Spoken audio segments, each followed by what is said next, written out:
Hello बच्चों, कैसे हैं आप? उम्मीद करती हूँ आप बढ़िया और एकदम मज़े में होंगे, खुश होंगे और लाइफ को एंजॉय कर रहे होंगे। बिल्कुल बच्चों, खुश रहिए, स्वस्थ रहिए, मस्त रहिए, यही तो जीवन जीने का आधार है। देखिए, जब हम खुश होते हैं ना तो कार्य भी निपुणता से करते हैं। तो चलिए रहते हैं खुश और बढ़ते हैं अपने अध्याय की ओर। हमारे अध्याय का नाम है दिल्ली दर्शन।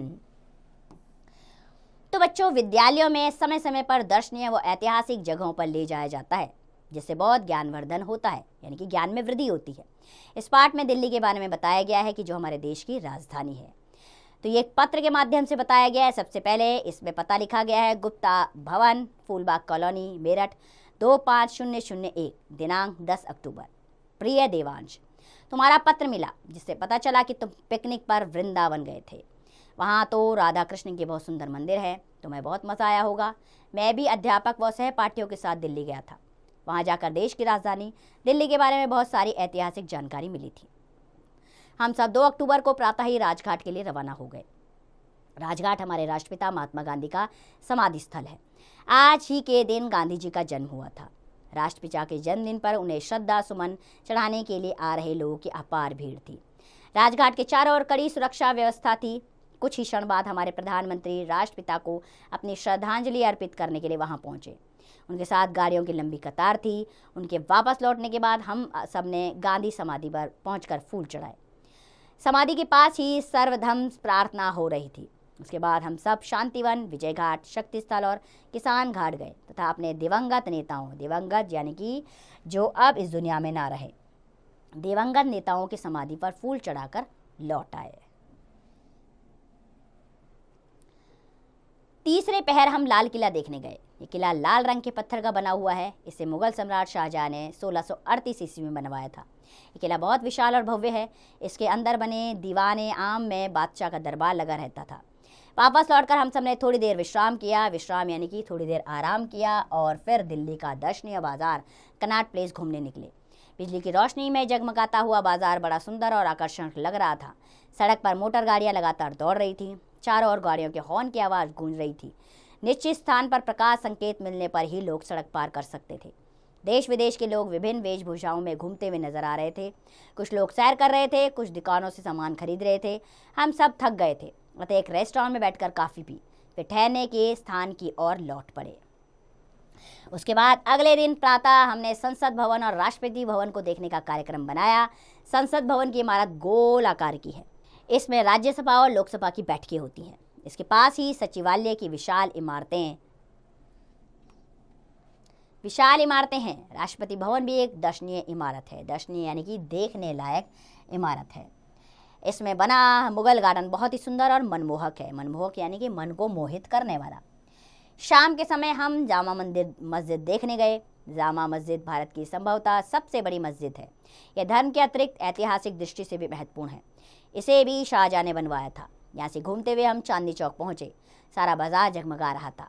वहाँ घूमते घूमते समय का पता ही नहीं चला। काफ़ी रात हो गई थी, इसलिए हम वापस लौट गए। इससे अगले दिन प्रातः हम खेलगांव गए, जहाँ हम सब ने छोटी रेलगाड़ी में बैठने और घूमने का पूरा आनंद लिया। इसके बाद हमने जंतर मंतर, चिड़ियाघर, प्रगति मैदान, इंदिरा गांधी इंडोर स्टेडियम और बिरला मंदिर भी देखे। सचमुच दिल्ली दिल है हिंदुस्तान का। उसका रूप तो दिन पर दिन निखरता ही जा रहा है। मुझे दिल्ली के बारे में जानकर बहुत अच्छा लगा। तुमने वृंदावन में और क्या देखा, विस्तार से लिखना। चाचा जी और चाची जी को सादर प्रणाम। तुम्हारा भाई मेहुल। आइए, अब पाठ हो गया। अब इससे संबंधित प्रश्न उत्तर की ओर बढ़ते हैं। पहला प्रश्न, राजघाट क्या है? राजघाट सभी दिवंगत नेताओं की समाधि है। इसी प्रकार बाकी के प्रश्न पढ़िए, उत्तर पाठ के अनुसार दीजिए। अगला प्रश्न, एक शब्द में उत्तर दीजिए। लाल किला व जामा मस्जिद किसने बनवाए? लाल किला और जामा मस्जिद जहांगीर ने बनवाए थे। आगे है अध्याय से अनुसरण का प्रश्न और बाकी के प्रश्न ऊपर के आप स्वयं करेंगे। पाठ के अनुसार जो स्थान दिल्ली में है उन पर सही और गलत का निशान लगाइए। ठीक है, जामा मस्जिद कहाँ है? दिल्ली में है, तो उस पर सही का निशान मैंने लगा दिया। बाकी के भी पढ़िए जगहें और सही गलत का निशान स्वयं लगाइएगा।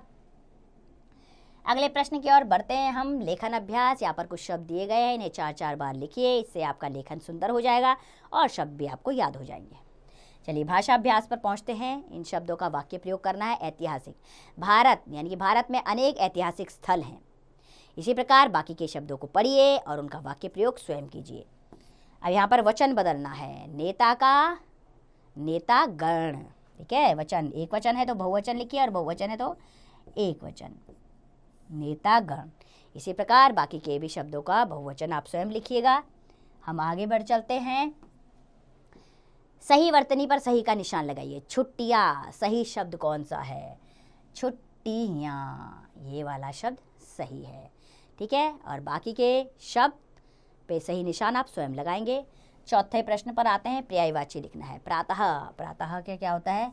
सुबह, सवेरा। इसी प्रकार बाकी के शब्दों के पर्यायवाची आप स्वयं लिखेंगे। योग्यता विस्तार के प्रश्न पर आते हैं। आप छुट्टियों में जहां घूमने गए हो उसका विवरण अपने मित्र को पत्र द्वारा लिखिए। बहुत ही अच्छा कार्य है। गर्मी की छुट्टियों में आप अवश्य घूमने जाते होंगे, तो कहाँ घूमने गए हैं इसका विवरण अपने मित्र को पत्र के द्वारा ज़रूर लिखिएगा। तो बच्चों, ऐसी ऐतिहासिक दर्शनीय स्थलों पर ज़रूर जाना चाहिए। आपको जानकारी किताब के माध्यम से मिलती है, वो तो अच्छा है, लेकिन अगर आप सामने से उन चीज़ों को देखेंगे तो आपके ज्ञान में और वृद्धि होगी। तो इसलिए जब भी मौका मिले तो दर्शनीय जगहों पर, देखने वाली जगहों पर, ऐतिहासिक स्थलों पर जरूर जाइएगा। मुझे पूरी उम्मीद है आप ये कार्य ज़रूर करेंगे। खुश रहिए, स्वस्थ रहिए, मस्त रहिए और इसका अभ्यास करते रहिए।